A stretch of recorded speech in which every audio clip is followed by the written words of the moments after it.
Can a catch can destroy an engine? Well, if I didn't check mine, I think it could have been a real possibility. Alright, so I feel like this video is going to create a fair amount of discussion, and I really need your help here because I'm way out of my depth. So recently I serviced the 80 series as I do every 5,000 K, so you know, oil filter, air filter. I throw the car up on the hoist, do a quick check underneath, grease up stuff, just your basic service. Now, while I was under the car, I noticed something that I really didn't want to see.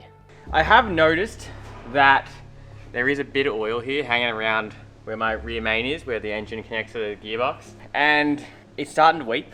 Now, I think I might have suspicions on why it's weeping. And so to give you some context of what was going through my head, a few nights before the service, I saw a video on the internet from a diesel tuner saying that they don't recommend putting catch cans on old diesels. They had an FTE with a Provent catch can on it, and they started the engine with all the catch can hooked up, and then they removed the oil cap on the top of the engine to show if there was any pressure in the crankcase, which there was. Then they opened the catch can lid and showed that pressure went away. And now, I'm no mechanic by any means, but I always thought that the crankcase wasn't meant to be pressurized. That's why we have the crankcase breather hose. And then I was reading on the Land Cruiser pages that people reckon that their catch can was pressurized in the sump and blowing out rear main seals. And then, well, underneath my car, I looked up and my rear main seal was weeping. And what had me really worried about this is that this could potentially be caused by something I did to the engine, that being the catch can. So while servicing the 80 series, I had a look at my catch can, which I installed a catch can around 20,000 Ks ago. This is a Ryco catch can. It's got a removable filter in it. The filter is rated for 40,000 kilometers, so it was just something I never really thought about that I'd really need to change it often. But I have heard of catch cans causing issues if they're not installed correctly or they're not serviced regularly enough. So I took it apart and had a look inside.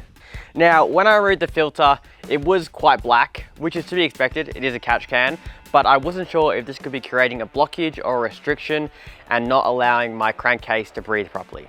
So I decided to remove the filter entirely from the catch can and just run the catch can with no filter on it. So I did that, drove the car for about 3 weeks, and that brings us to today, where we're gonna see what difference it made driving the car with the catch can and no filter. All right, so it's been 2 weeks now since I removed the filter from the catch can, and I just went over to have a look underneath at the rear main seal, and it is nowhere near leaking as bad. Like, there's a tiny drip, but nothing compared to what it was pouring out like. That kind of leads me to think that maybe the crankcase was being pressurized and it was trying to get out the easiest way possible. And if the catch can was being, you know, a bit blocked, it was probably trying to push out the rear main. And this has got me thinking, is there a positive pressure buildup inside of the crankcase, not allowing the crankcase breather hose to breathe because of this dirty filter in our catch can, and thus building up positive pressure in the engine, and you know, the pressure wanting to find the path of least resistance and pop out the rear main seal. But to be sure about this, we're going to do some tests. We're going to test the pressure of the crankcase on the 1H GT. We're going to do a test with the dirty air filter in the catch can and with no air filter in the catch can. So doing this test, we should be able to find if there is a blockage in the catch can due to a dirty filter. So we're going to run 2 different tests today. The first one, we're going to see how long it takes to blow up a plastic bag on the PVC hose, which is the crankcase breather hose. And then we're also going to have the filter on and off while we open up the oil cap on the engine, just like they did in that video. With these 2 tests, we should be able to see if there's a pressurization difference in the crankcase due to the filter. Test 1. Our first test, we had the plastic bag over the end of the pipe that exits the catch can and goes back into our intake. The time difference here to blow out the bag shows a restriction of the air filter in the catch can. Not much, like it's still relieving the pressure. Yeah. At the end of the day, for it to positively pressurize, it would literally have to be complete block, It had to be a complete blockage. which it's not Yeah. doing. Well, we just mentioned it then. It made like a 3-second difference. It was like 9 seconds to 12 seconds. But in terms of it's still relieving pressure. But it is still working. So maybe your rear main just went anyway. Maybe. Yeah, for it to start pushing out seals, you'd have to have a complete block. Yeah.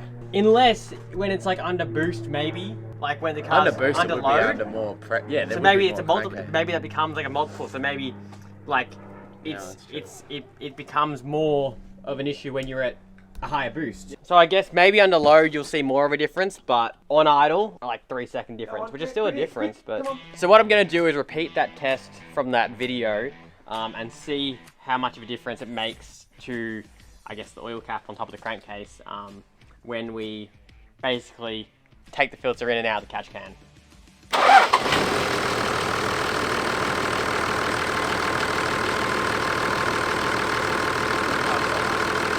That's just vibration. Yeah, it's like nothing. No filter in the catch can. Not even moving.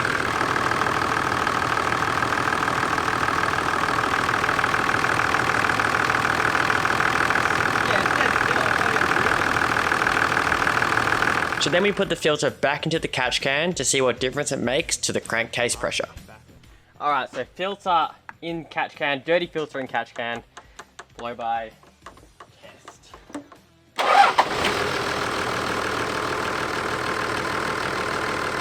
I can feel more. Ready? Oh. Yeah, wow, look at that. It won't even stay on there.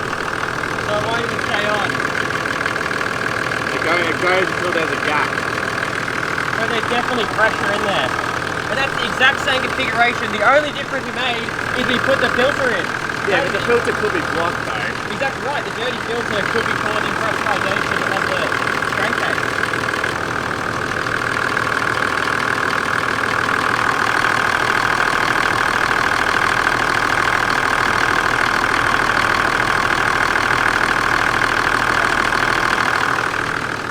So it does make a difference. Yeah. Is that difference a bad thing? So with the filter put in the catch can, there was definitely more pressure inside the crankcase. From that test you could see the cap could barely stay on the top without one to go away.